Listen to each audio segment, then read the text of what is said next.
Hello, class 9th. We have started our first chapter, Matter in our Surroundings.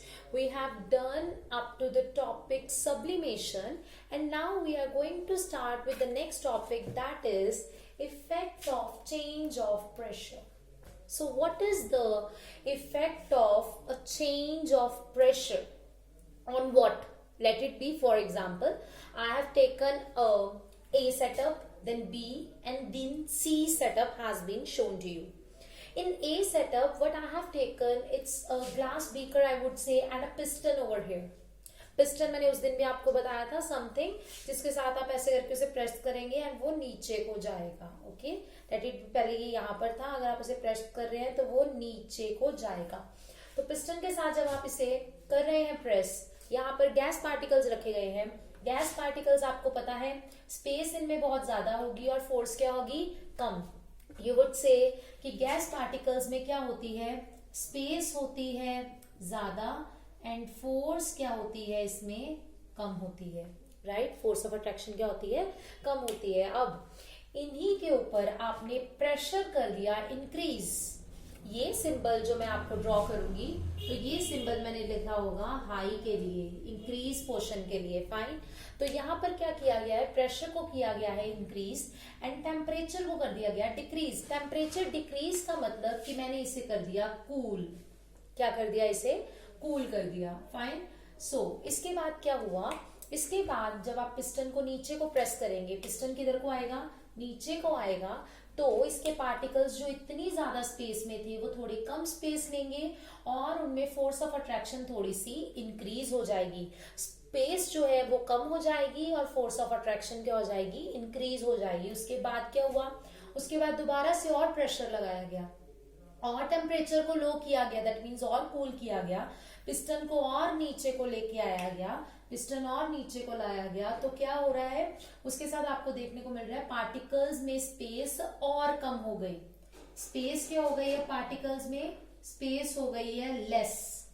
Space अगर हो गई less तो आपके पास फोर्स क्या हो जाएगी, पार्टिकल्स में फोर्स क्या हो जाएगी, पार्टिकल्स में इंक्रीज हो जाएगी जी. स्पेस अगर लेस तो फोर्स क्या हो जाएगी, इंक्रीज हो जाएगी. और फोर्स ऑफ अट्रैक्शन अगर इंक्रीज हो गई तो सॉलिड में तो पार्टिकल्स इतने दूर थे, बट इतने दूर पार्टिकल्स तो किसमें होते हैं, इतने दूर पार्टिकल्स तो होते हैं लिक्विड में.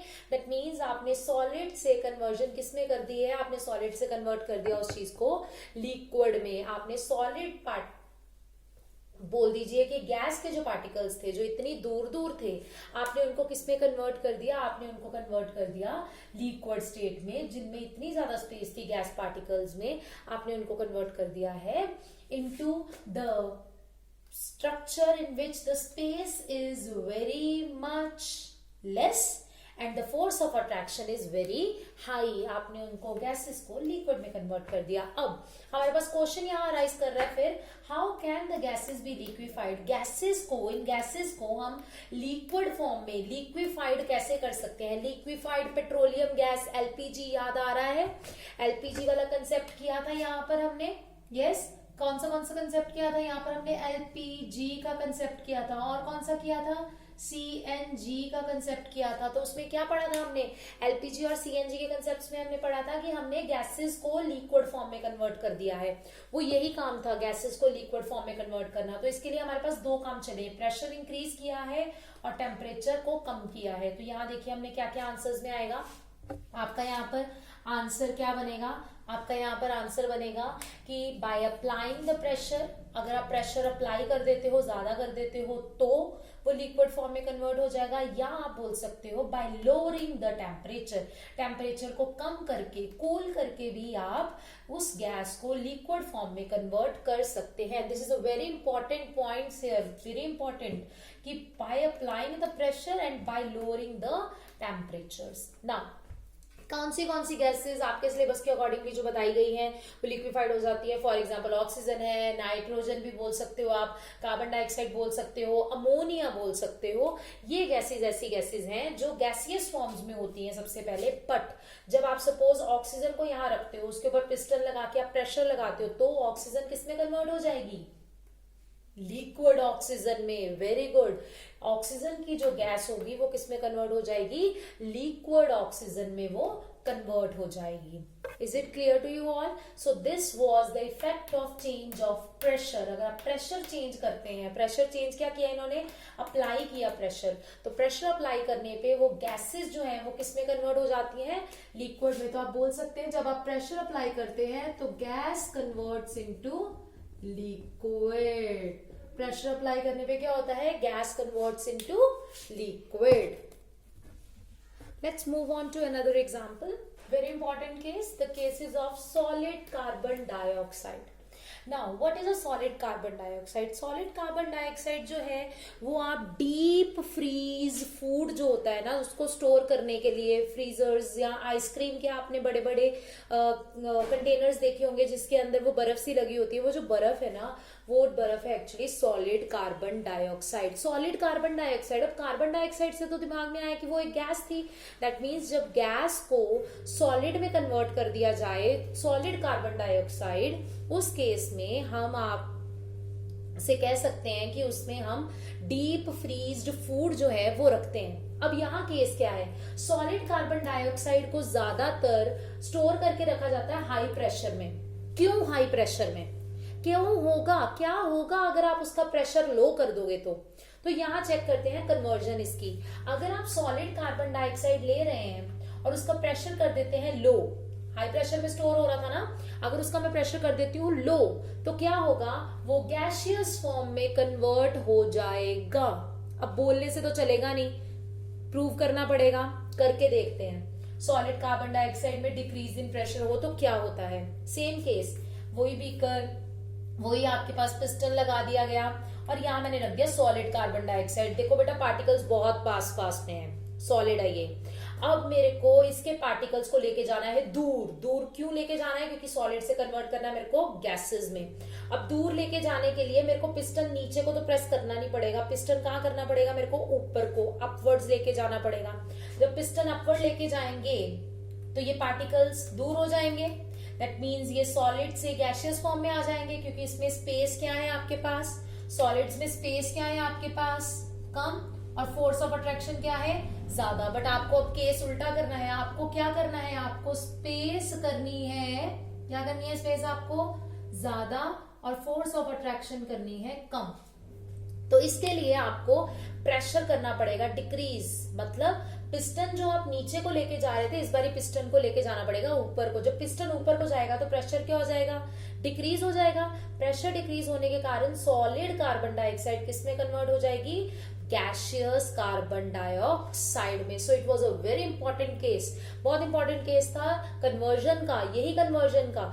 आपने अभी तक इससे पहले क्या पढ़ा था, इससे पहले आपने कन्वर्जन पढ़ी थी गैस से लिक्विड की। तो क्या गैस से लिक्विड ही होती है, सॉलिड से गैस नहीं होती, या गैस से सॉलिड नहीं होती। सब्लिमेशन पढ़ा था ना, तो उसमें तो सॉलिड से गैस हो रही थी या गैस से सॉलिड हो रही थी, मतलब ये कन्वर्जन भी होती है। इस कन्वर्जन के लिए आपको प्रेशर इंपॉर्टेंट पॉइंट लेके चलना पड़ेगा, और प्रेशर के साथ आप चीजों को बिल्कुल से चेंज कर सकते हो। कैसे चेंज कर सकते हो, आप सॉलिड कार्बन डाइऑक्साइड को गैसियस कार्बन डाइऑक्साइड में कन्वर्ट कर सकते हैं। और कैसे कर सकते हैं, प्रेशर को डिक्रीज करके। प्रेशर क्या करना पड़ेगा, डिक्रीज करना पड़ेगा। तो इसका मतलब जब सॉलिड कार्बन डाइऑक्साइड स्टोर करके रखनी है तो वो किस में रखनी है, हाई प्रेशर पे, क्योंकि अगर प्रेशर हो गया डिक्रीज तो सॉलिड कार्बन डाइऑक्साइड का क्या बन जाएगा, कार्बन डाइऑक्साइड गैस, जो हमें नहीं चाहिए, क्योंकि डीप फ्रीजर्स में हमें सॉलिड कार्बन डाइऑक्साइड ही चाहिए। आई होप सो ये इंपॉर्टेंट केस आपको समझ आ गया होगा। Now the next topic that we are going to study today is evaporation. अभी तक के लिए क्या पढ़ा था, अभी तक के लिए पढ़ा था कि लिक्विड जब गैसियस स्टेट में चेंज हो जाए तो हम उसे वेपोराइजेशन या बॉइलिंग बोल देते हैं, राइट। बट इवेपोरेशन और वेपोराइजेशन दोनों अलग अलग है। सो मैंने यहाँ पे लिख दिया इवेपोरेशन वर्सेस वेपोराइजेशन, दोनों में अलग अलग कंसेप्ट चलेंगे, दोनों के कंसेप्ट डिफरेंट होंगे। तो अलग अलग कंसेप्ट क्या होंगे दोनों के। वेपोराइजेशन आपको पता है बॉइलिंग पॉइंट पर ही होती थी, मतलब लिक्विड जैसे वाटर ले लिया, अगर वो 100 डिग्री सेल्सियस पे है और 100 डिग्री सेल्सियस पे आने पर ही वो गैसियस में कन्वर्ट होता था, यहां तक था। बट इवेपोरेशन बॉइलिंग पॉइंट से बिलो ही हो जाती है, मतलब वाटर को 100 डिग्री सेल्सियस पर आने की जरूरत नहीं है, वो वाटर 100 डिग्री सेल्सियस से पहले ही इवेपोरेट हो रहा है। क्या हो रहा है, इवेपोरेट हो रहा है। वेपराइजेशन तो उसकी 100 पे ही होगी, वाटर के केस पे वेपराइजेशन जो है उसके लिए सपोज 100 डिग्री सेल्सियस ही चाहिए, बट इवेपोरेशन के लिए 100 से बिलो भी चलेगा, बिलो 100 डिग्री सेल्सियस भी चलेगा वाटर के केस में। ओके, इवन रूम टेम्परेचर जो आप 25 डिग्री सेल्सियस अप्रॉक्स लेके चलते हो वहां पर भी इवेपोरेशन हो जाती है, वहां से भी पानी जो है वो धीरे धीरे करके लिक्विड से गैसियस में कन्वर्ट हो जाता है। ओके, बट चाहे वो इवेपोरेशन हो चाहे वो वेपराइजेशन हो, दोनों के केस में लेटेंट हीट ऑफ वेपराइजेशन तो मस्ट है। Latent heat of vaporisation water के केस में क्या थी, 22.5 into 10 raise to power 5 joules per kg, ये मस्ट है वाटर के केस में बता रही हूं। वाटर के केस में लेटेंट हीट ऑफ वेपराइजेशन तो चाहिए ही चाहिए, फिर ही लिक्विड से गैसियस में कन्वर्जन होगी। और लेटेंट हीट का आपको मतलब पता है, no rise in temperature, temperature rise नहीं करना, बस कन्वर्जन हो जानी, क्योंकि लेटेंट हीट हमारे पास हिडन हीट थी, छुपी हुई थी। अब ये काम होता कैसे है, लिक्विड से गैसेस में तो तभी कन्वर्ट होगा जब वो बॉइलिंग पॉइंट पे आएगा। अब तक तो यही पढ़ा था, बिलो बॉइलिंग पॉइंट कैसे काम होता है। देखिए, जितने भी लिक्विड के पार्टिकल्स हैं, सपोज करिए आपके पास ये एक बीकर है, जितने भी लिक्विड के पार्टिकल्स हैं उन सब की एनर्जी डिफरेंट डिफरेंट होती है। सबकी एनर्जी क्या होती है, डिफरेंट डिफरेंट। जो ऊपर वाले पार्टिकल्स हैं, सपोज करिए अगर उनमें एनर्जी होगी ज्यादा, suppose some liquid particles have high kinetic energy, उनमें काइनेटिक एनर्जी क्या है, ज्यादा है। सो वो क्या करेंगे, वो अपने में जो फोर्स ऑफ अट्रैक्शन है ना थोड़ी बहुत, उसको तोड़ देंगे। They will start to break the force of attraction. Force of attraction तोड़ने के बाद क्या होगा, वो गैसेस फॉर्म में उड़ जाएंगे और कन्वर्जन कर देंगे, वो ऊपर को चले जाएंगे और वो लिक्विड से क्या बन जाएंगे, गैसेस बन जाएंगी। और इससे आपको ये भी पता चलेगा कि इवेपोरेशन जो है ना वो एक सरफेस फिनोमिना है। कौन सा फिनोमिना है, ये एक सरफेस फिनोमिना है, सरफेस पे होने वाला फिनोमिना है। दैट मीन्स इवेपोरेशन जो है ना वो ज्यादातर ऊपर ऊपर वाली सतह पे होती है, नीचे तक जो है वो इवेपोरेशन होने के चांसेस इतने नहीं होते। Is it clear? इवेपोरेशन क्या है, इवेपोरेशन क्या है, इवेपोरेशन का मतलब है बिलो बॉइलिंग पॉइंट कन्वर्जन हो जानी, even at room temperature he conversion हो जानी किसी भी लिक्विड की, किसमें, गैसेस में, जो वेपराइजेशन से डिफरेंट है। क्योंकि वेपराइजेशन में आपको क्या चाहिए, बॉइलिंग पॉइंट चाहिए। और इंपॉर्टेंट चीज, लेटेंट हीट ऑफ वेपराइजेशन तो चाहिए चाहिए, चाहे वो इवेपोरेशन है चाहे वो वेपराइजेशन है। उसको ये जो है, ये आधार कार्ड है उसका, आधार कार्ड चाहिए चाहिए उसको। क्या चाहिए, लेटेंट हीट ऑफ वेपराइजेशन चाहिए चाहिए, इसके बिना उसका काम नहीं चलने वाला जी। आई होप सो इवेपोरेशन का ये जो टॉपिक है ये आपको अब तक क्लियर होगा। हाँ जी, नेक्स्ट टॉपिक करवाने से पहले मैं आपको एक चीज बता दूं जो मेन इंपॉर्टेंटली साइंस में, फिजिक्स में आपके और केमिस्ट्री में आपके बहुत काम आने वाली है। वो है एक कंसेप्ट डायरेक्टली प्रोपोर्शनल का और एक इनवर्सली प्रोपोर्शनल का कंसेप्ट। बेटा डायरेक्टली प्रोपोर्शनल क्या होता है, डायरेक्टली प्रोपोर्शनल का मतलब है कि दोनों आमने सामने हैं, ये प्रोपोर्शनैलिटी का साइन है। किसका साइन है, ये प्रोपोर्शनैलिटी का साइन है। इसका मतलब होता है कि अगर दोनों चीजें ऐसे हैं, आमने सामने हैं, दैट मीन्स अगर H बढ़ेगा तो R भी बढ़ेगा। H और R क्या है, you don't worry about that, बस इतना समझिए। अगर H इंक्रीज होगा तो R भी इंक्रीज होगा, अगर H डिक्रीज होगा तो R भी डिक्रीज होगा, क्योंकि वो दोनों आपस में डायरेक्टली प्रोपोर्शनल है, सीधे सीधे दोनों का रिलेशन है।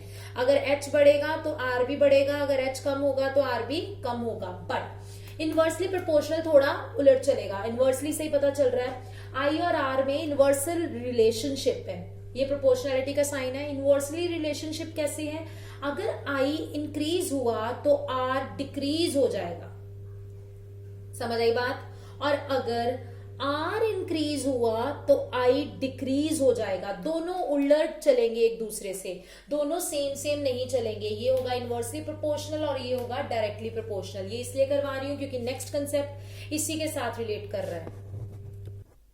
Yes, moving on to the next topic, that is factors affecting evaporation. इसके लिए मैंने evaporation को कैपिटल E के साथ डोनेट कर दिया। जहां पर भी मैं evaporation की बात करूंगी मैं वहां पर evaporation लिखने नहीं वाली इस बारी, मैं सिर्फ E लिख के रख रही हूं वहां पे। नेक्स्ट, फैक्टर्स क्या है जो इवेपोरेशन के ऊपर इफेक्ट करते हैं? तो इनमें आपके पास 4 फैक्टर्स आते हैं. कौन से हैं? First is temperature, second is surface area, third is humidity and fourth is wind speed. I guess आपको टेम्परेचर के बारे में प्रॉपरली पता है, degree of hotness and coldness of the body. Surface area, that means कि किसी का area ज्यादा है या कम है.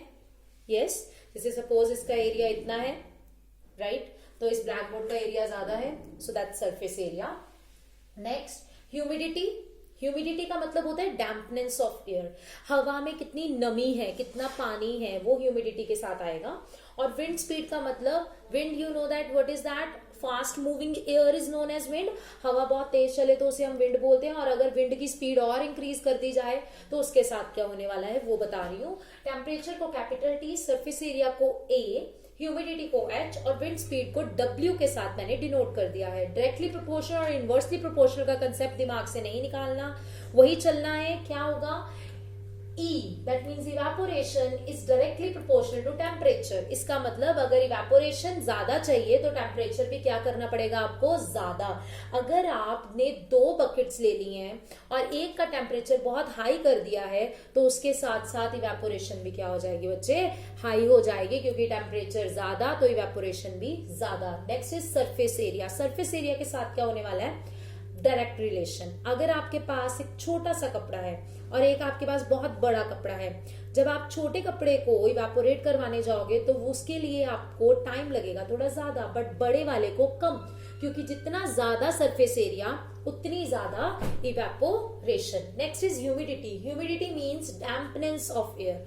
एयर में कितनी नमी है. तो बेटा ऑलरेडी अगर हवा में नमी होगी तो क्या हवा और पानी को उठाएगी और पानी इवेपोरेट करेगी? नहीं करेगी. सो दैट मीन्स अगर ह्यूमिडिटी ज्यादा तो इवेपोरेशन कम, अगर इवेपोरेशन कम तो ह्यूमिडिटी ज्यादा. Next is wind speed. Wind speed को हम W के साथ ही डिनोट कर रहे हैं. तो विंड स्पीड का क्या मतलब है? जितनी विंड स्पीड ज्यादा उतनी इवेपोरेशन ज्यादा. देखो ना, तेजी से हवा आई और पानी उठा के ले गई, फिर तो हवा आई पानी उठा के ले गई, फिर हवा आई पानी उठा के ले गई. तो जितनी ज्यादा विंड स्पीड होगी उतनी ज्यादा इवेपोरेशन होगी, उतनी ज्यादा लिक्विड जो है वो किस में कन्वर्ट होगा? गैसेस में कन्वर्ट होगा. So look here, what are the factors affecting evaporation? Temperature, surface area, humidity and wind speed. I hope so. Today's topic is being very much clear to you all. Thank you for attending the lecture. Thank you guys.